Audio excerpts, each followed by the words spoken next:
now listening to The Bradshaw Boys, a podcast where three relatively grown men binge the iconic HBO series Sex and the City. So dust off those DVDs and grab yourself a white wine or even a Cosmopolitan and settle in. Take it away, boys. Welcome to the Bradshaw Boys, a podcast where three guys watch their way through Sex and the City for the first time ever. Mostly, I'm Cory Cavin. I'm Kevin James Doyle. My name is Jon Sieber, and here we are. Today we're tackling the beast. We know we're doing. We're headed to the Middle East. We're headed to the beast in the Middle East. Yeah, we know we're doing something that's not. I want to start right out of the gates. We know that this is not a beloved piece of Sex and the City fandom or like canon. We know that there's some problems with it, but we're gonna watch it. We're gonna watch it with open eyes and open arms and open hearts, and we're gonna do the damn thing and then talk about it. Yeah, we have to watch it. Like, we've known since the beginning that we've had to do this, and we were wanting to do it. Mm-hmm. So we're gonna do it. We're gonna do it. We're gonna do it with open eyes and open hearts. Mm-hmm. This is the thing: is it's truly groundbreaking because I will say, I mean, we should talk about some other examples of it, but I don't know if there are that many other examples of fan bases absolutely despising this part. Like it's definitely on the level of the prequels and Star Wars, which we talked about. I was going to say that takes us back to our last scene of Game of Thrones, last season of Game of Thrones. Last season of Game of Thrones, also correct. The Hobbit adaptation. Yeah, The Hobbit didn't have as much hate as much as ambivalence, which is worse than hate, I would say. Ooh, ambivalence is worse than hate. I would say that. It's like, because there's a famous quote about that. It's like something about like it's better it's worse than hate. That's my quote. Oh, that's the quote. That's the famous quote. Oh yeah. Being spewed through late night bars in New York City. Kevin just like on top of his stump. Ambivalence is worse than hate. Did you guys hear the reunion album from this one band? Does Game of Thrones, then Star Wars and 2, Sex and the City 2. Like, aren't you guys kind of like excited? Like we know that people don't love this. We know that it's like it's quote unquote bad, but like I kind of like coming into watching something with that rather than someone being like, "Oh my gosh, it's the best thing ever. You're gonna love it so much," and then you're like, my example is Parasite, which fantastic movie. But if you're friends with Kevin, he sold Parasite as the most transformative thing that will ever happen to me in my life. Yeah, more important than my wedding day. And when I saw it, I was like, "Oh, this is a really good movie." And then you're just kind of like, "Oh." See, man. I saw Parasite. I think I might have seen it after Kevin, but I had known nothing. I saw it when it was very new out, and I saw it by myself after like a 14-hour work day.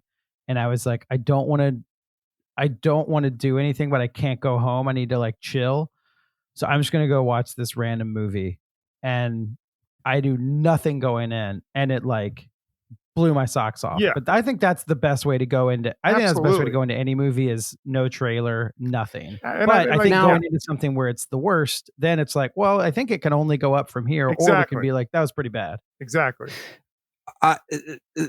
My argument with Parasite was I did that to get people to go to the movies that were not planning on going to see it otherwise. Right. No, you were the street team. You were Bong, you were Bong street dude. I was definitely on the street team. I want to give you a little quote from a review of Sex and the City 2. I feel like this is a pretty entertaining quote. Sex and the City 2 takes everything that I hold dear as a woman and as a human, working hard, contributing to society, not being an entitled cunt like it's my job. and this movie rapes it to death with a stiletto that costs more than my car. It's 146 minutes long, which means that I entered the theater in the bloom of my youth and emerged with a family of field mice living in my long white mustache. This is entirely inappropriate length for what is essentially a giant home video of gay men playing with a giant Barbie dolls. Was that was the review from Elizabeth Warren, right? No, it's actually the review from Lindy West, who made the show's Shrill. She created Shrill, so it's her review of Sex and the City too. Wow. That's what I like to hear before going to see a movie. Yeah, me too. I'm like, cool. I know what to expect. I'm ready for it. Let's go. Yeah, I mean, I think we talked about this now in other episodes, but there is something that, like, this is impossible to avoid. Fandom gets too big, money gets too big, things, and like the movie is not just the creator's fault. It's the people who go see the movie's fault because it's like becomes an organism of that becomes more than what was ever supposed to happen. So I'm like, what is the perfect? I'm trying to think of the most perfect people that have never dealt with this, that have never, because there's like artists that always change and adapt, but you can't change and adapt when you're this. I need to think of like, what's the best landing of the plane of something that grew to this cultural size? I mean, probably first movie. The first movie, they actually like did it well. Like, I guess you don't see an end to something until it fucks up. Exactly. Which, I mean, they're dipping back in though. Okay. I don't want to Brooklyn boy us too much, but the comeback album for LCD Sound System, that was where people were like, oh, they did this big thing where they ended the band at Madison Square Garden, and then they came back and people were like, yeah, man, good album. Good to have him back. Great to see the live show. There's got to be, for people that aren't into indie music, there's got to be another version of that. But like, that's a pretty good one, I think.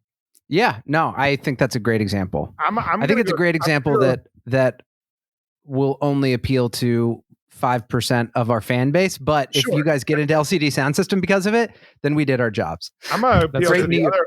But I think you're right. No, I don't know what the big. Good. The other 5% example would be the professional athletes that like do one last attempt at winning the championship and then just like you go to some shitty team and just flop, like Brett Favre to the Vikings or something like that. Well, but Tom Brady and the Buccaneers, for you sports fans out there, I mean, that's true. That's a good story. Okay, that's 100% true. We've hit LCD Sound System. We've hit professional sports. We do a podcast about Sex and the City with a mostly female listener base that loves sports too. I'd be curious. We're trying to bring the genders together. Listen, I'd be curious to see if there's like a designer that was like out of it for a long time, or like what about like another musician? Like, I mean, here's the thing. I know that we definitely Kylie Minogue. Okay, give that what's that example? She fucking did the. Everybody's doing the locomotion. She did the locomotion, and then she hung around for a long time, and then I mean, yeah. I mean that. I think that is a good example on a smaller level. I think that we need something that's like massive franchise because we're talking Cher. Sure. Okay, how is Cher? Do you Cher is the only artist ever to have #1 hits in 5 different decades. Okay. But that to me is still, I guess, I think Cher works, but to me, that's a little, I don't know, maybe you get so big and do it so many times that you're in another category, but that is someone that's like still good. It's not like they got to this peak and that, because here's what we got to say about Cher never ended. Cher never walked, or to my knowledge, maybe I'm wrong. I don't think Sonny Bono did. Away. Yeah, he didn't walk away. He skied away. But that was a tough one. That was tough. No, I hear you saying about Cher. I think here's the commitment I think we should make to each other while watching this movie. I think that this podcast can either be fun where we like analyze it and try to find the good parts of it and be silly with it, or we could just watch it and shit on it for like the entire episode. I suggest we try as hard as possible to not do that and find the good in it if there is some, because I think that'll be a more interesting podcast.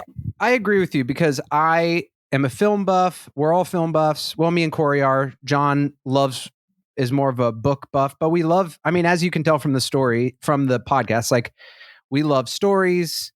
We love good television. We like good movies. And that's like, and from everything that we're looking at, like they dropped the ball in this area, but it just wouldn't be fun to talk for 2 hours about how they messed up. Clearly the reviews already did that. So I think that's a good thing. Like I honestly would be okay if we were going to do that. I'd be like, let's just start the series again. Let's try and not be contrarian, but just let's see if we can stay in the pocket and be like, all right, here's some good story elements. Look, this is still like, if you look at parts of a TV show, seasons of a TV show is like albums from a band. Mm-hmm.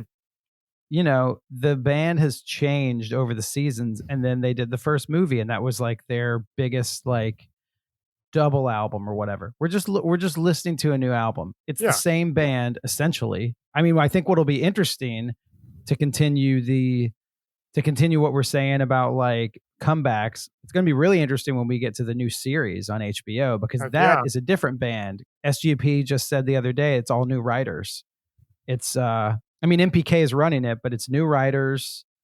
It's Kim Cattrall's not in it. Like that's like a whole new mix of something that's supposed to look like the same thing before, but it's also different. That we're definitely in a different category once we get to that. But what we're at now, we're at a new album from the same band right now, so we should treat it as such. Agreed. I wish I could find out who exactly it was, but I got a message when we put up a thing one day, and they were just like, I know most people don't agree with me. They're like, I think the second movie is really fun, and I actually like it more than the first. And I was like, okay, that makes me at least excited to watch it, to be like, hey, there's someone out there that likes it, and we're going to watch this movie, and we're going to talk about it. And for you, one person out there, these next two podcasts are for you. Hey. All right. What? Yeah. I mean, it's on Netflix. Go watch it. We're going to watch the first half, and then we'll watch the second half. Yeah. Hey guys, let's fly to Dubai. Here we go. Boom. Please fasten your seatbelt.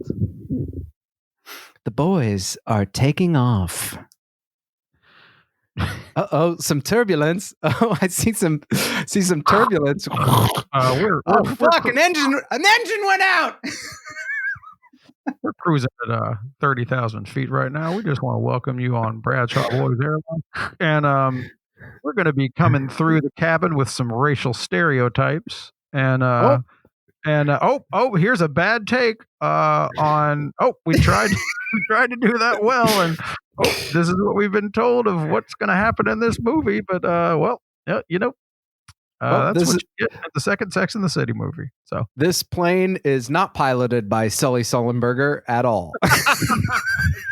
I want to be clear that in this long diatribe of not getting to the movie, Bradshaw Boys Airlines is not supplying the racial stereotypes. It's the movie. From what we've heard, it's not us. We've heard the movie does that. We're not doing anything.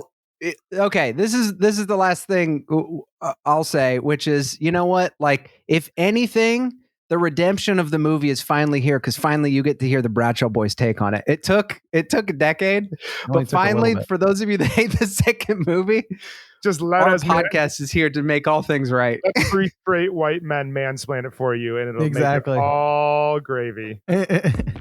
You're welcome. All right, let's go. It's been 2 years. Happy anniversary. Me and you, just us two. And in 2 years, amazing things can happen. I made it. I never make it. Really? They're driving me crazy. I've tricked my body into thinking it's younger. How are you going to swallow all those? Have we met? As for me, Big and I were somewhere between wild sex and a baby. I don't know which is worse. Samantha, the baby will tire eventually. Big and I are getting a little too Mr. and Mrs. Married. We have to work on the sparkle. Sparkle. And just when you think you've seen it all, you're wearing white. Like a virgin.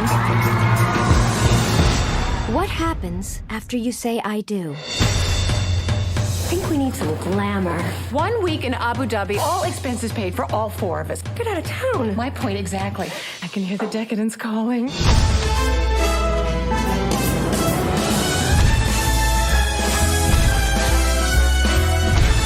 Being a mother is hard. I needed a break. We bump into each other halfway around the world, and it means something. I think you're playing with fire. Something happened.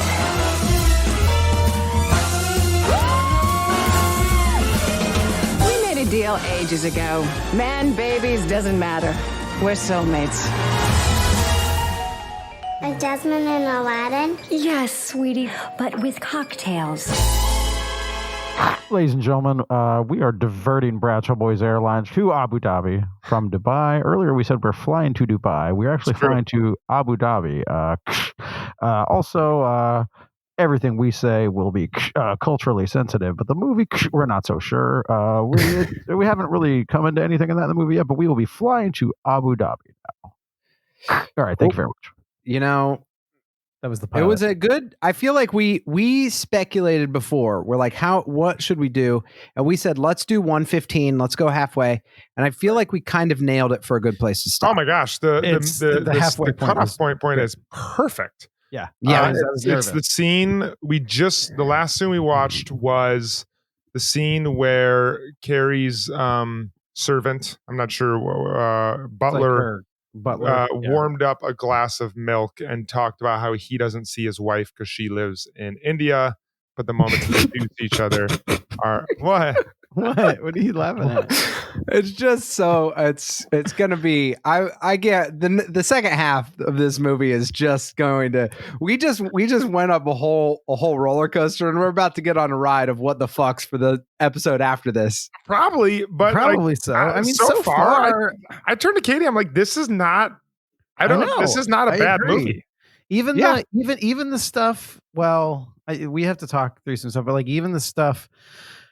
The scene where they're like checking out women in, I don't know the term what they use in the movie. It's essentially women in like traditional headdress, like and Carrie's like, that's a lot of commitment to fried food. It's like it's still pretty Carrie. Like there's nothing that's like that over the line about and that's stuff like that's now. like a conversation that 100%. Like I think contextually there is this really wealthy sheik who flies 4 women out there to like make Abu Dhabi extravagant and put it above Dubai and to bring in this concept of the new Middle East. And like, if you're going to bring a bunch of like sassy, fashionable women from New York, they're going to sit around and have those conversations. So I don't think it's like unrealistic so far. We have only watched one half of this movie. I also think what I laughed at specifically is that from the character perspective, it was like, oh, look at this guy from another country and culture. He's making it work by never seeing his wife. I see. They totally glamorize that. And like, I know some people that, you know, I know one of a guy I met this summer, like he works in New York for like 7 months out of the year. And then he goes home and takes all his money and then sees his 5 kids. Yeah. And it's like, that's like in the Philippines, and like, super nice guy, really and I was like, we talked about it. I was like, that is so foreign to anything, but he's like, you know, that's probably how the most like how this is an ignorant comment and probably not true, but I bet like most, if not a lot of the world lives that way, where they like probably don't see their spouses every single day or share. Like I'm just thinking about a lot of the people that I met in Hong Kong, a lot of the people that live here in New York who have families overseas, like they don't spend every single waking night with their family. And you are right. It's funny that Carrie and Big's relationship is so he can wear his shoes on the couch, not out of like financial necessity to provide for your family. So that part is Yeah. Interesting choice. But should we Chris, do a summary Chris of what, Rock, what's I've happened? mentioned this on the podcast. Yeah. Go ahead. Yeah. Chris Rock. Real quick, I've mentioned it before, but Chris Rock has a joke that I think goes along with this that is about how like the cell phone ruined his marriage because then you're connected to that person. You're talking to them all the time. So if you like go away, you're still like talking to them. And so he's like, people used to be married for 5 years. He's like, not like they're married for 50 years, but they're together for 5 years. Oh, that's he's like, really and now and it's true that it's like, and so I do think there's some truth to that, and I'm sure they'll get more into it. But that I think about that frequently. That I'm like, oh, now that you're constantly like, it's not that crazy to need some away time from your partner. Mhm. But okay, so let's do the sum. No, and you Johnny? see that too, just with like with Carrie or with Charlotte being like really needing to communicate with Harry already, and when they're in Abu Dhabi, she's like trying to get in contact with him all the time, and Carrie kind of says like, "Hey, you're 6,700 miles away. Why are you worrying about that problem?" So, all right, so not like a ton in terms of story has happened. The big major opening scene of the movie was Stanford and Anthony's wedding, which is like a ridiculously fabulous event. Lucille 2 from Arrested Development is the singer. I think her name's Liza something. I just know her as Lucille 2. She held a door open for me. Oh my once gosh. in New York. Liza Minnelli. I was like, Lucille 2. That's awesome. She held a door for you in New York once? Yeah. It was really nice.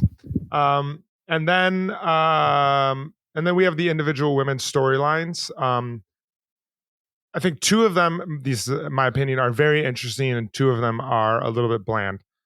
Samantha's is that she's getting older. Let's guess. Okay. No. Let's guess. Okay. I think you think. I think you think Carrie's and Charlotte's are interesting, and Samantha and Miranda's are bland. Cory? Too interesting, too bland. I think you think Carrie's is bland. I think you think. Oh yeah, why did I say that? I'm wrong. Yeah, Carrie's is bland, and Samantha's is bland. Correct. Cory is correct. Yeah. So Samantha's is that she is getting older and she's trying to do everything possible to fight menopause and keep herself looking younger. I feel like that's like just a classic Samantha slow pitch softball. Carrie and Big are kind of going through some relation issues. I guess this is the main story.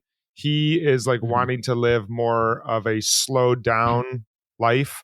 It's kind of being represented by this idea of a television in the bedroom, where he can just like relax, lay on the couch, order in, and watch TV. And she kind of wants that sparkly glitz and glamour New York life a lot more than he is willing to give her right now. Which I also think is like, I mean, it'll be interesting to talk to you guys about it. And then Charlotte is I think the most interesting storyline.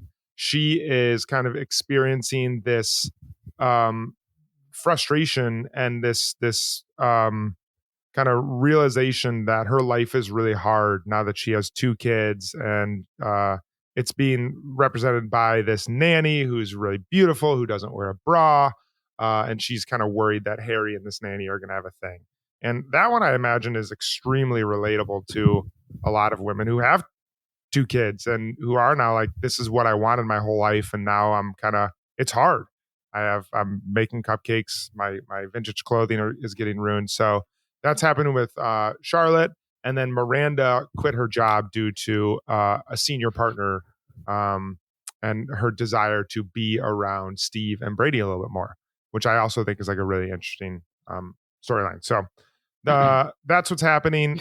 Meanwhile, Samantha gets recognized by a producer of Smith's newest movie for how successful of a job she did PR on Smith's career. And he asks her to do PR for his hotel in Abu Dhabi and to make Abu Dhabi this new metropolitan, fashionable it place to go in the Middle East. So she and the 3 women have flown to Abu Dhabi on a very luxurious airline, and it is Samantha's job now to, I think, be as extravagant as possible in this place, and that's where we're at. One thing I think before we jump into the plot, because there are a couple things too that happen. Like, there's a couple things that happen through in there, like Samantha's thing with the dress, like trying to get a dress that they say is too young for her. Sure, like there's a couple little like joke moments, I guess. But I think before we get into all that, I think we can talk a little bit about the context of when this movie happens, because the last movie was what, 2006? Oh, good point. Yeah. Like, because this is what I was thinking as we're watching it. Someone had said on our Twitter, they were like, the movies feel totally different. We mentioned this in our movie one watch, where they're like, the movies feel like a drama. And as I'm watching this, like, you get to Stanford and Anthony's wedding, and it's just from there, and even the title sequence, they do this flashback of like who they were when they first moved to New York, which was super which was fun. really great. That was actually very awesome. cool. And you get to see them, like Miranda with like the like white socks and the white sneakers and her like lawyer skirt. But you got to think, if you are watching this at the time when it happens and you're a Sex and the City fan, the last time you've seen the TV show has been 6-7 years before this. And the only time you've seen these characters together is the last movie, which was different than the TV show that you fell in love with. Like, if you're a fan of the show. So like already you're being put into this like new universe. And we talked about, before the break, being like, what are the expectations? Is like, what are you gonna, is this is a different album for this band, like we talked about. So like already you're like, okay, the gang's back together, but I haven't seen this in its original form of what it was in years now. And it does feel like a little different. Like they feel like they're trying to hit it out of the park, glitz and glamour wise, with like this first big wedding thing.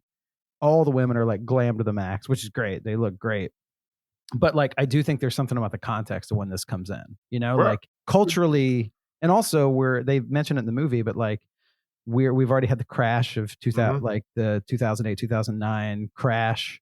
They mentioned that about the economy tanking. So it's like the movie is Sex and the City 2 is happening at a different cultural time than when it has ever been known as a TV show before. Yeah, I think that's really important to bring up. Popular conscience. Yeah.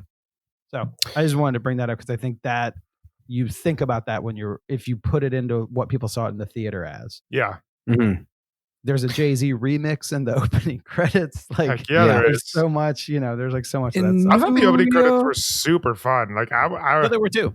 I would love to see like a grittier, raw version of Sex and the City with all of them, like in the 80s. That would be so. Bradshaw selling dresses. What was Charlotte? I know Samantha was a bartender. Miranda was probably like a paralegal. Or was she a lawyer? I think she just said, I think she's like a paralegal. Maybe she was a lawyer. Wait, what was Charlotte Coke for a summer? Huh? Was that in this movie? They said did Coke for a summer? Stanford got into Coke for a summer. Stanford got into Coke for a summer. Okay. I think Carrie and Charlotte met on the subway at like 1 a.m. when some dude had just like pulled his pants down. I think that's what they said. Oh yeah.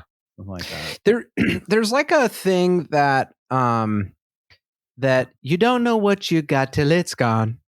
But and this is true of life too, but it's like sometimes you forget the things that make something great. Like, I don't know, even like a high resolution camera. Like now people are saying the resolution for cameras are so high that like you can see makeup on actors. And so you think resolution better for camera, and it is up to a point, and then you're like, oh, that is why we like lower resolution cameras. And that's true for this, that it's like it's getting better and better and better. But some of the charm of the television show, because technology and they have bigger budgets, they have $100 million to play with. This is not, I just thought, I was like, I bet they thought that this is going to be the best, so funny in this like great gay wedding. And I just thought like the Liza Minnelli thing was like so cringe to me, like having her perform Single Ladies And single like she lady is the, thing was I ridiculous. loved it. It was really fun for me. Kevin, The whole wedding for me was really fun. I was like, I thought a lot of it was, but her doing that for so long, I was like, this is just so. I guess it was. So I want to egregious. I want to do like a watching 3-minute breakdown of the wedding. Let's just talk about everything that's there about the wedding, because like we find out about it. Well, actually, they did a thing. The gay men's choir. The gay men's choir. They did a thing. I don't know if you guys caught this or not, but when they announced that they're all going to a wedding, there was like a nod to where they were like, and who knew that we'd be going to this wedding? And for a second, it was like a fake out, like it was going to be Samantha's wedding or something. Yeah. Mm-hmm. And then it was like, oh, it's Anthony and Stanford. Mm-hmm. But yeah, gay men's choir when you get in there. Which was funny watching it next to Katie, because she's like, oh, that's a super famous Broadway person. That's a super famous Broadway person. Really? The surrogate conversation is Kelly O'Hara, which is like a super famous Broadway person. And she's like, basically everyone in that scene is like next level Broadway, performer. Wow. Which makes sense. Mm-hmm. And Mario Cantone is as well. He probably called up all his friends. Like he's big Broadway guy. But and you got to think Matthew Broderick and SJP. Like Broderick is Broadway guy. SJP's been on Broadway. Cynthia Nixon's been on Broadway for acting. Like, it's and Kay Davis has too. Kay Davis has too. Yeah, there you go. So yeah. But yeah, and also like gay marriage. This must be like, I bet this was about the time that gay marriage got passed in New York. Yeah, let's look. Yeah, so I mean, and do you guys remember in New York, like when that was like that was a thing? I feel like in the conscious, like where people were doing not weddings like that, but it was like so and so's getting married like upstate today or whatever. Like I feel like people were like people. Being it got legalized right around that time. Yeah, I think New York was like the 4th or 5th state. So it's right. Yep. And then like, it wasn't the national Supreme Court case yet, but it was like the, definitely in states. Mm-hmm. So, but I think I just don't understand, but like with how much time they spent with other things, I don't understand how you don't do a flashback of Stanford and Anthony. Like, cause I was like, I'm excited to see how they meet, because people are always just like, it was so random. And I was like, in my head, I was like, that doesn't seem random. Like people get married and fall in love all the time. And I was like, how do you not show, it's like a 10-second flashback, like just anything throughout to justify why that would happen? Because then that would honestly take away any frustration people have with the story, to just be like, instead it was like in the hands of Samantha to say like, when you get old, like blah, blah, blah, blah, blah. And it was like, and it was like, oh, they have this opportunity to make it really sweet. And they did when Anthony teared up. But I was like, I kind of want to see that, even if it's in a flashback real quick, to see that moment that things change. Let's write it. How'd it happen? How did it happen? There's a thing that I've seen that I wonder if we've seen, and I don't know. Sorry to cut you off, but like there's something I've seen like in a Sex and the City like Instagram or something, that I don't know if it's a spoiler and if we've seen it already. And so like I don't want to say it because I'm like, is there something coming? Or maybe it was in another show, or maybe it was another episode, and I'm just like forgetting that we've already seen it. So maybe, I don't know. I'm being very vague right now, but I don't want to spoil anything. I mean, because the last that we saw of them is they like Stanford, at least they legit hated each other. Right. And so like, how does that? And Anthony was like very mean to him about Marcus, his boyfriend. I think it would make total sense for them to end up together if we were given the correct context, because that's the story of so many great romantic comedies or things, that it's just like people. Yeah. What is it? Well, but of people that like fight with each other and don't like each other. And then it changes. At the beginning of the movie, right? Like he has to like give her a ride. And like, I feel like he's like, it's not like they hate each other. Yeah. But I think any person that you're tied to in life for a long time, then like you know a lot, and then you eventually fall in love with. It just happens with every great friendship. Like you guys, I imagine, will get married one day, and it'll be fabulous. The choir will be there. Yeah, the choir. We are. Me and Cory are approaching. we are approaching whatever Samantha says. Like you get to a point and it's like, you know, I mean, if that happens, can I be the one who does the single ladies dance at your wedding? 100%. We'll make sure you do it and not Harlan, our friend, the dancer. No, put your hands up. It was great. But it's just like the Liza Minnelli thing too, of like Liza Minnelli's like voice that's always a little off. It's like, up in the club, I just got out doing my own little thing. There's something like I don't know. She's so good in Arrested Development. Like she used to be one of the most outstanding performers of all time. Like we watched in our movie club our Cabaret, and like she is like a next level performer. Mm-hmm. And there was just something like, I'm sure MPK has like the utmost respect for Liza Minnelli. She is like one of the gay icons of the 20th century. Like she is absolutely that. But there was something that I was like, you're getting like a goof out of this. You're not getting you're getting the same thing you get out of like it's like goofy. It wasn't like impressive. Do you think it was like one of those things where like the energy in the room, because you have all these Broadway people, you have this like performing legend, and like it was one of those things where like the energy in the room was like a million times more potent than what we saw on screen, and it was just that conversion that missed it. Like, well, it's like it sounds like an idea that we came up with. It sounds like an idea that Bradshaw Boys are like, oh, it's a gay wedding. Like Liza Minnelli's there, just like singing single ladies. Like that's what the idea sounds like. Could you also imagine like being like, I could see an interview with Kristen Davis being like, looking back in my entire time filming Sex and the City, like the wedding scene with like all these amazing people singing and Liza Minnelli dancing, and like that was like the most memorable scene I've ever had. And it's like, I bet it was when you were in person, because like there's all these incredible elements, but then it just like translates a little bit poorly when you edit it on the screen, and that's like where it was a miss. I don't know. That's just that's like a thought.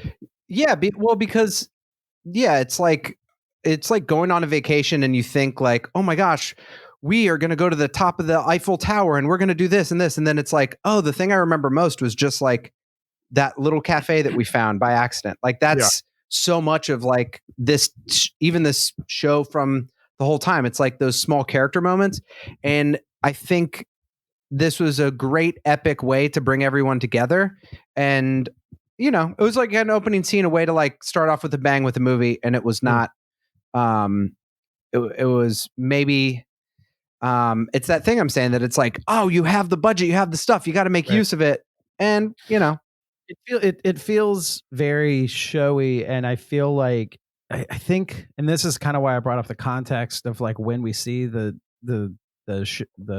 movie in like the timeline of life, because there is a little bit of like we're gonna have this, we're gonna have Liza Minnelli, we're gonna have this Jay-Z remix song, we're gonna have this, but like you kind of get past that stuff and you're like, okay, cool, so we have two big characters get married to each other, but like beyond that, it's like, what are we doing here? Like there is it's just a lot of glitz and like and then like I did think when the guy told Samantha, she was like, what are you doing? He's like, lay concrete. She was like, that's a good start.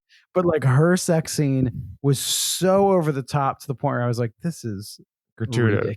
Like it was like almost like a little too much, where I was like, all right, come on, guys. See, I think the most obscene thing about that whole wedding scene is a wedding that fancy. There's no way in hell they're going to allow children to come to it. Like that's probably Lily there petting the swans. Like nope. I've been to enough weddings. Good eye. You just, I love how. I love also how it's like. I like how they're true to Big in that. Of course, Big even is just like, I got hit on, like so uncomfortable with something that it's like, they do tie that back. They do tie that back really well, because when Penelope Cruz hits on him, he's like, I thought you were cool. I agree. Hit on, and I was like, see what they did there. They totally did tie it back. No, I thought that was great. I did think. I mean, I texted you guys that I wondered at first if like you couldn't help but wonder. I couldn't help but wonder that he kept saying gay wedding like he was saying pork pie. Like he just kept, he like looked at Carrie a couple times, he just goes, gay wedding. Yeah. And she was like, stop calling it a gay wedding. And I was like, is this his new pork pie? But It was that's but then they also all- 100% how a finance bro in 2008 True. would have responded True. at that event. He would have Very said, Yeah. like, I guarantee you, every single first wedding between a same-sex couple that the finance bro went to, they said gay wedding that many times, if not Yeah. more. Well, that was a big thing at the time because they didn't happen before. So Yeah. that it's funny. Like it's been a decade, and it's like, oh yeah, like some people will still say that. Like I went to a gay wedding, and it's more like regular. But at the time, like it was, and he would be the type of person that would be like, I'm getting used to a new thing, Yeah. and I'm fine with it. And the way I'm going to cope with it is telling everyone about it. Yeah. Yeah. Exactly. Yeah, It's weird totally. for me. Yeah, it's weird. It's weird for me, guy. He's doing the best he can. Yeah. Listen, Um, he's dipping his toe into new waters. Yeah. Let's talk about the individual women's storyline. Like let's start with Samantha's in this movie. Yeah. I don't know. I said obviously that I wasn't like super energized by Taken. it. What, like were you guys? Is that just a me thing, or is this like No. is this like it feels like we get it. Samantha is older, and we like I feel like this storyline has come up several times in the TV shows, and now it's like her main plot line in the movie. Maybe it won't be. Maybe her main plot line is like her revitalizing Abu Dhabi as like this hub in the Middle East, but like she's here now and she's still worried about getting her hormones on like for her creams and stuff like that. Well, but this isn't to say like, oh my gosh, this is the best newest storyline. But like the dress thing I thought was interesting. Yeah. And the Miley Cyrus thing was she wears a dress and ends up wearing the same dress as Miley Cyrus to Miley Cyrus kind of pulls her over to like kind of like and make it look good for both of them. Like aging for this has always been true and always will be true. That it is a different deal for men with aging and women with aging. Yeah. Like it's a fucking different can of worms that it's like that there could be someone that's like, I really don't care. And yet still there's like a multi-billion-dollar industry of de-aging for women that like, even if guys could do it for, 100th of the price, they'd be like, yeah, I'm not going to buy that stuff. You know what I mean? Like you look at it, it's Big and Samantha. I mean, Big is older and it's just like, he's in good. You do see like he's in good shape for an older guy. Like he's got a good tanning salon too. Got a great tanning salon. But you're right. Like it's much more of it's not even a story point for him. Yeah. Yeah. And I think there is something interesting that it is that they do with Samantha that I think is maybe not done the best, but it is interesting that it's like this person with the most confidence in this, like she is not just like, I don't care. She's like, I'm trying, like she's at least working hard to accept something. And I think like a lot of, I don't know. I think there's something realistic to what she's going through. And then it's just not handled in a way that is always the most interesting. But I do think, I don't know, that scene with Miley Cyrus, I was like, I really hope she doesn't get embarrassed because I was worried for her. And then I was like, okay, that's nice because that would feel really shitty. Yeah. But it was like Miley was the one who took the move towards her.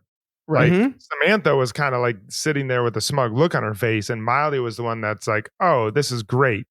And so, like, it would have been nice if like Samantha would have owned it, and like been the one to take the first step. But that's actually like thinking about Samantha not being in the next project. It's like I don't know. I would be very interesting to see what they would do for her character because I feel like they just now hammer her two dimensions. Like she's sexual and she's old, and it's like I wonder what like a different facet to Samantha would look like, and it's sad that they're not gonna have a chance to explore that. But it's like I don't know. This seems to be super played out where it's like I almost watch. It's almost like I've seen this before. This exact plotline with her before. I would love it if they brought it back and she was in the XFL. If that was her new hell plotline. yeah, dude. If she's the first female quarterback in the XFL. Hell and yeah. she's just wrecking shop. How amazing would that be? She's the best. And also they bring back the XFL because, it started and then COVID hit and they had to scrap it once again. Second time. I think one thing that felt a little blasé, and I don't mean to, like, she has We know you can be blasé about a lot of things, Rose, but not the Titanic. What is that in Titanic? What is that is in Titanic.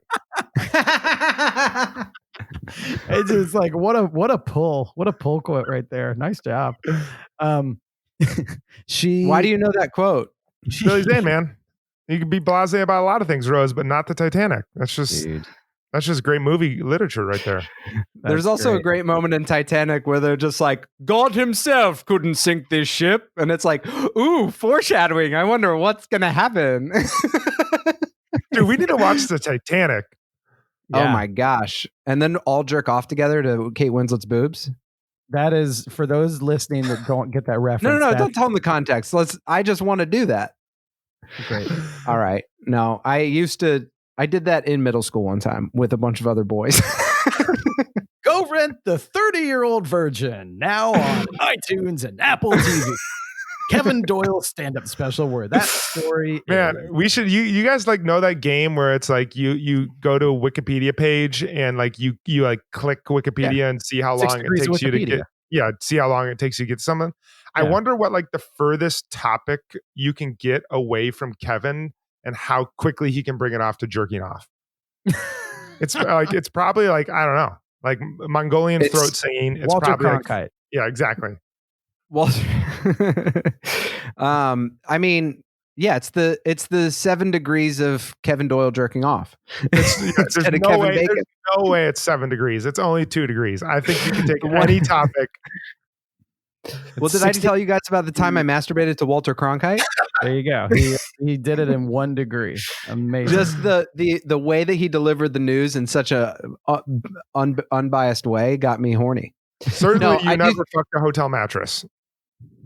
No, I don't know. Not in any country. Not in Abu Dhabi. In Indianapolis, but not in Abu Dhabi. There you go. Okay, sorry, Cory. What was blasé? Samantha Jones is very successful. She's got the Times Square office with the marquee that says Samantha Jones, which is like, I don't want to take anything away from her being a boss because she always is. But I think you're right, John. It's like, great. Samantha's even more successful. She is having to like be herself and rub her menopause cream on herself and like pull her underwear down. And she's having sex with the guy that lays concrete. I agree. Like even seeing that, it was like cool eye candy shot of Times Square, but at the same time, it was a little bit like, oh, like I guess she's not dating anyone. Yeah. So Jared calls her back up, and it's apparently like they are friendly but not in touch. But I know what you're saying. It was just kind of like, oh, there's not much going on with it. And like I will say, the Carrie and Big thing, while that seems like a bland storyline, at least it does set up a few things of like, totally, they're gonna get in the married rut. He's starting to propose weird days off things. And they brought up another thing that I don't know if they'll ever really touch on, but it did make me think about age gap of relationships, which I find very interesting because like once you get to be older, and I feel like we talked about this, but like it's not a huge deal to date someone 6 years younger or older than you, especially in a city like New York. But then you get to dating like, well, what's like 12 years? Like what? And then I'm always like, oh yeah, that's not a big deal when you're like in like 30s, 40s, whatever. But when you get to like 70 and late 50s, and like I feel like you're starting to see the beginnings of that with Carrie and Big, where he's like, and it might not be an age thing, but you're starting to definitely see that where he's just like, hey, dude, he just wants to sit. He wants to sit in a cozy place and watch his programs. He wants to watch Deadliest Cat. Yeah, like he's a program guy now. Like once you start watching your programs, like you don't go out anymore. But like I think it's interesting. Like there's every other character had like a scene that will stick with me. Like Charlotte in the closet crying, Miranda showing up to Brady's science fair, like screaming, like yes. Carrie and Big arguing like over the TV, and then you have Samantha, and you're like, rubbing hormones on her crotch in Times Square office. It's like, okay, it's like we've seen it before. Yeah, totally. So like, I don't know. Let's talk Well, about what about let's Miranda. talk about Carrie. Well, let's talk about Carrie Big, because that's the other one that you said was bland. But I mean, you kind of know this is coming because it's Carrie and Big. They ended on a high note. Of course, they're going to have some, even if they're destined to be together. Like, there's some people that have easy marriages. There's some people that have hard marriages. Mm-hmm. Now, there's some people that have hard marriages that shouldn't be together. But I do know some people that they have a little more communication issues. They have a little harder, but they really should be together. And it's like, it just takes a little more work, you know? Mhm. So this is like, not only is this a classic Carrie Big thing, it is also, I don't know, I think like probably speaks to a lot of people in relationships, that it's like, you know, once you have a TV in your bedroom, like, I think there's like a study that's like, once people started, if you have TVs in your bedroom, you have sex like 50% less than other couples and stuff like that. So, yeah. So I think that's what Carrie is afraid of. I would say that as much as it was a big deal to Carrie, when he brought it up, it was like, she said it was for a writing project, but I would just take a strong stance of anyone that wants to have a separate place to go 2 days a week. That's not going to work. Kristen Davis is correct. What's actually going on? You have to fix that, because that is not going to work. I guess for conversation's sake, I'll say what I actually think, which is like, yeah, different couples do things different ways.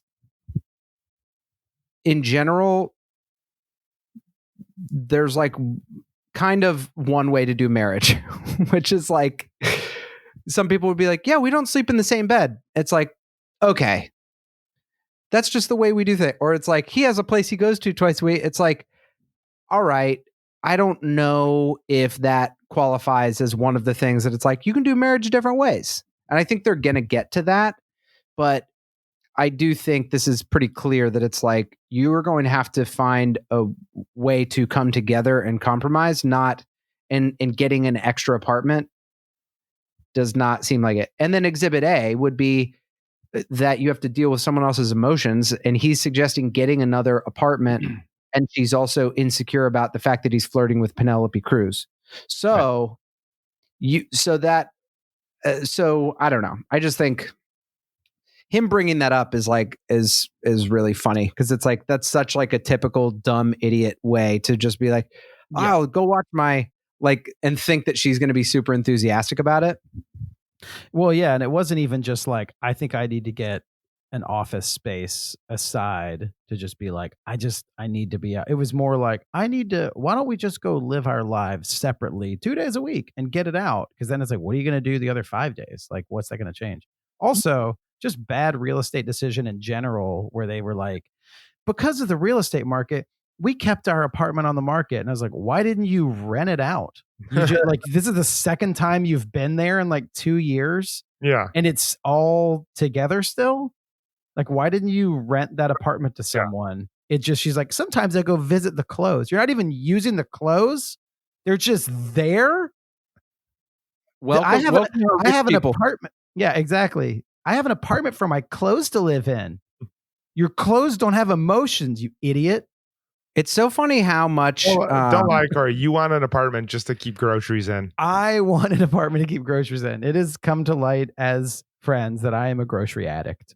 And I texted a friend today. I've texted 2 friends to be like, I'm not allowed to buy any more groceries. I have so many groceries for a person that lives in an apartment by themselves. And if I could have a refrigerated apartment full of groceries, I would do it. Your addiction to groceries has nothing to do with your weight. Most people that are addicted to groceries are just fat people. Yeah, and instead you're addicted to buying groceries, but you're not fat. You're not an overeater. This is a classic Bradshaw Boys hard left, and I'm going to get us back on track. But this is to illustrate Kevin's point. A friend texted me today and said, I want to go down to the Chinese supermarket in Chinatown in Sunset Park. Do you want to go? And recently, like a week ago, I spent more money than I've spent in a long time on groceries and have so much. And I texted her to just say, I would love to go, just because I wanted to go walk around another supermarket because I've never walked around a supermarket in Sunset Park, Chinatown. And I went and spent $80. Dude, That's not an addict. $80 is a normal amount to spend at a grocery store. Well, I've also spent multiple times over that number in the past few weeks at other grocery stores. That's the fourth grocery store I've been to in a couple weeks. And he doesn't even eat the food. He just smells it and throws it away, Kevin. Yeah, I wet all the food. I just pour water over it and then throw it in the That's the equivalent of what Carrie Bradshaw does. That's perfect. It's like, I need shoes. Corey's like, I need shallots. Exactly. Dude, no exaggeration. I have like 15 shallots right now. I love shallots. I love shallots. No, yeah, that's I mean the back on track. The Carrie thing, I don't know. It's like I think I disagree with you a little bit, Kevin, that there is one way to do marriage. I think like marriage looks differently for different people, and it's like how they want to commit to someone and how you want to like make that person in that relationship better. I don't think there's like one true way to do it. Because I think like people. That's not what I said though. I thought it is. We can go back. I'll go back and listen in a couple weeks when this comes out. I think it is what you said. For argument's what sake. I want to say is that is true, and then when you apply it to outside things, listen, then you apply it to certain things, and it's like, hey, the way we do our marriage is, I live in New York and she lives in Paris, and then we meet up. Like there's certain things that it's like, you're going to be divorced soon. Like you're not going to make it. Or there's something that would be like, and I would say this falls into the bounds of like outside the bounds of like, this is one healthy way that some people do marriage. Yeah. I think my thing with them is like, they're both unhappy. And like, if they're both unhappy, that means there is an issue. And if there like is an issue, you have to solve it before the marriage can continue to keep growing towards something. Like she is clearly unhappy because of the lack of the sparkle. And he is clearly unhappy because he is perceiving like that she is nagging him and not letting him unwind and relax in the way that they want. So like, I'm not sure what the solution is. I think his suggestion was a bit off, probably because like, she went and wrote in her condo by herself and it was like a success for him. But like, I think the problem is that there is the way that the engine is running right now is leaving them both unsatisfied. And that is an issue. So yeah, I'll be very curious to see how they work that out. How cringy was it? Not in a like cringy against the movie, but just cringy in a relationship way when he just like turned off the TV and he looked at her and he goes, "Sparkle. Got it." I was like, yeah. Oh, I know. That just, I know. It's so like, it also sucks because you have to have conflict in a movie that it's like, I mean, that's one of the reasons why TV is great. Also one of the reasons why TV can get obnoxious is like, you have to go back to some form of normalcy to find conflict. And so it's like, we've already learned this lesson about this couple so many times, and you can't just have them be in the XFL. You know what I mean? So you have to. That's the part of it that's like frustrated. It's like if you would have told me this is where their marriage would end up, like when they first met, I'd be like, yeah, of course it is, because they're so different, and the things that they like are so different. I thought what's interesting, and I thought would come up is like. Their apartment that they share doesn't read Carrie Bradshaw to me at all. Other than the closet, that thing just looks like he swallowed her style and like made it like a complete mahogany locker room smelling bachelor pad. I don't know. Yeah, I think there could be like some more interesting stuff that they could have done other than just like, I want to go to fancier dinners, and him being like, I want to get takeout. But who knows? Maybe they'll land the plane, and it'll be nice. If it was, I will say that I agree with you, and also that is probably an incredibly common thing. That's like a guy's just like, well, I don't like, doesn't keep up his making them feel loved, and a girl, whatever. Let's talk about Charlotte. I mean, how much do we need to talk about Miranda? I don't find it that interesting. It's like the same as Samantha for me. Well, see, I find it interesting because she's quit her job. I mean, Miranda has defined herself as a lawyer. Her whole, like, she is a lawyer first, and then a wife second, a lawyer first, a mother second. And she now gave that up, or is at least staring down the possibility of not being that. I'm not sure if they wrapped her storyline, if she was just like, I quit and Brady won the rat race. Like, I hope that they dig into that and they're like, what does this Miranda, like, post power lawyer Miranda life look like? Does she start a nonprofit? Does she what does she do with her skills? Does she get into politics? Is there like a bizarre world where Miranda becomes Cynthia Nixon and then runs for governor? I don't know. That's like stuff they could do. I think that's very interesting, but I kind of see it as a plot device so she can take off and go to Abu Dhabi. I think I think that they were just like, because she said, she was like, it's fine. The headhunters are already after a new thing. So I feel like she's going to go work another Which that would like be a huge disappointment for me, because I think this is like an actually interesting Miranda thing that they could have explored. Sure. Yeah. Well, I think not that it's not interesting. I think that it is like, it'll be interesting to see where they tie it up. Yeah. Yeah, that's true. I think you're correct in that we took a break with the movie because she had the best storyline in the series, took a break with movie 1 because some other her story was kind of complete. And I feel like we're back with Charlotte having the most interesting storyline for the movie too. Yeah, totally. Yeah. Now, absolutely. do you know this exact thing happened with Jude Law? That's why they made the joke. I did. Yeah. Know What was that the Jude Law with joke? I didn't get that. He said something, and they said like it was like, something about, was it the Penelope Cruz thing? Like, it's a Jude Law.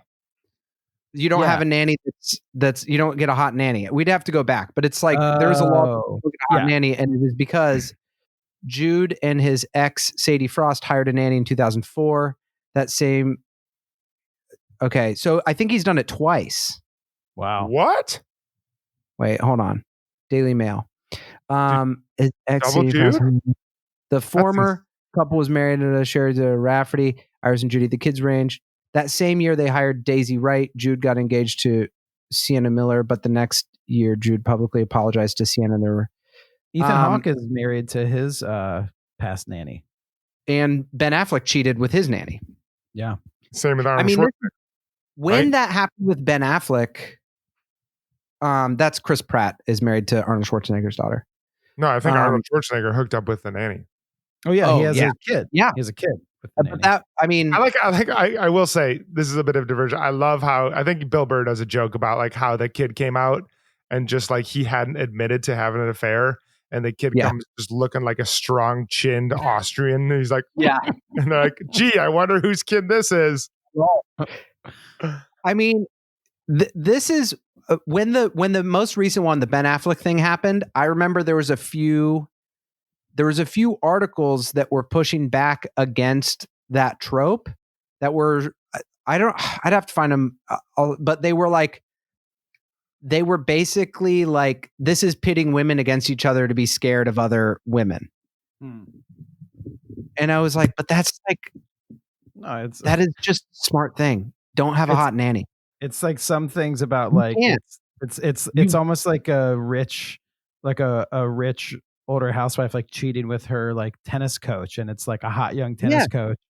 You know, it's like, I mean, I do think the nanny actress was gorgeous, and they did great casting. But I really actually, that's a level of over the top Sex in the City that I like, where it's like that's like the goofy Sex in the City, where it's like she's doing jumping jacks and cartwheels, and all three guys are like looking at it. It's so funny. That's like classic MPK, just like screwball 80s like sex comedy. The bathtub scene, they do that well. The bathtub scene with gosh, Charlotte's insane, face was just so perfect. Yeah. Well, I think one of the reasons why it's done really well, because Kristen Davis acting is on point. The closet scene where she's in the pantry and crying was really great. That was really good. And one of the reasons I think psychologically that you don't do that is because then like this person they have a certain amount of emotional connection to the children and stuff, but not really.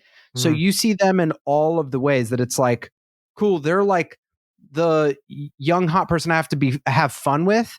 And then the person you have to like do your bills with, and the person you have to like deal with these things in life that are difficult and cause conflict. Like you never have to have conflict with your nanny because they're your fucking employee. And so in your brain, I think a lot of the guys that are stupid that do that are just like, and I don't think Harry will do anything. I really hope, I don't think he will. And if they did, then we would have heard about it. But I do think like there's a reason why guys do that. And it's because in their stupid brain, they're sort of like, it's like you cheated with fucking your nanny with Jennifer Garner. Mm-hmm. You know, like that's hot and as successful and as cool and as great as you can be. And he still did it because he's an idiot. And he's like, oh, my nanny never tells me to stop drinking. It's like, well, you're a fucking drunk, Ben Affleck. I don't know what to tell you. You're a fucking drunk. So stop. Like the nanny's not going to tell you to do that. Yeah, because you're paying her bills. Exactly.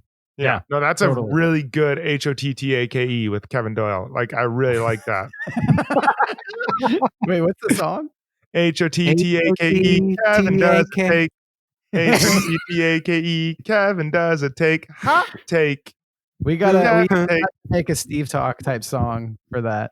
Yeah, no, I think that's really great. Let's real quick because we got to go back and watch the rest of this movie. We gotta wrap it up, and then you'll hear us talking about the rest of the movie on next week's podcast. We're gonna go watch it now in real time, but you'll hear our wrap up next week. But like, let's just get to where we are. So Samantha gets flown over by the Sheik. They fly on the airplane. They get those suites. We didn't talk about any of the fashion, by the way. The newspaper dress that Carrie wore. Amazing thing about the newspaper dress, and two things I noticed. One, and maybe this happens a lot more in the show. Did you notice though? She looks down and Big's there to pick up, and she goes, "And just like that, it was 1998." I wonder how many times she says "and just like that" because that's the new show. And then, or her mushroom helmet in the airport where she looks like a Goomba from Mario Brothers. Well, so they're in Abu Dhabi. Fashion. They all look great the whole time. Yeah, they all look great. Yeah, they just got milk. They just got there. He's making the milk, and we have an hour. We're halfway through. We have an hour 15 left. So yeah, and he said we talked about the milk. The milk brings back the big thing. Yeah.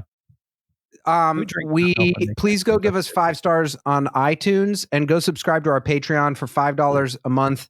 We already have like 20 other episodes up there, and we're going to be giving you new episodes from Sex and the City every week. So go subscribe to the Patreon.